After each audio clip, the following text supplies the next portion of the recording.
The vision of Isaiah and John reminds us who claim to be followers of Jesus that our baptism and our place in this world is significant.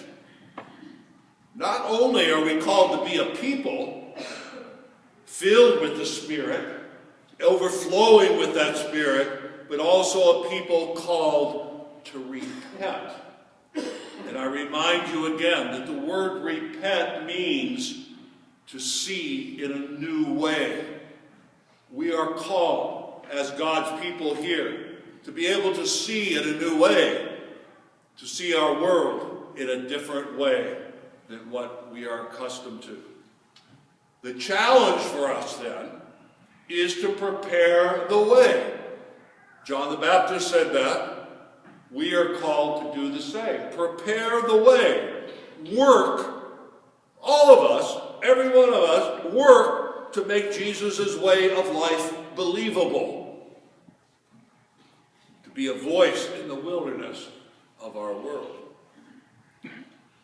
So John the Baptist's call is to cleanse, to purge, and to purify, and to leave the familiar ways and all the things that compromise the power of the Spirit in us.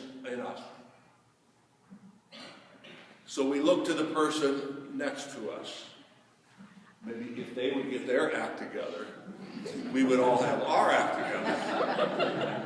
Isn't that what happens? Yes, I can see everybody pointing at each other. But it's not about others. It's about ourselves. Community that we share here at Christ the Servant. Our mission is to take away the obstacles, the crooked ways, the deep valleys, remove the barriers and all those destructive behaviors that destroy the harmony within our lives and the harmony of our relationships with each other. As we lit the second candle today, a candle of peace, our prayer for our world, in the words of Isaiah, would be that the wolf shall be the guest of the lamb, the leopard shall lie down with the young goat, there shall be no harm or ruin on my holy mountain. And we're reminded that God's holy mountain is this sacred earth that we walk on every single day. That spirit of wisdom and understanding, that strength and knowledge, the fear of the Lord should be our strength. And God's dwelling on this earth shall be glorious. And where is God's dwelling? What did Jesus show us? Where is God dwelling? You know where it's at.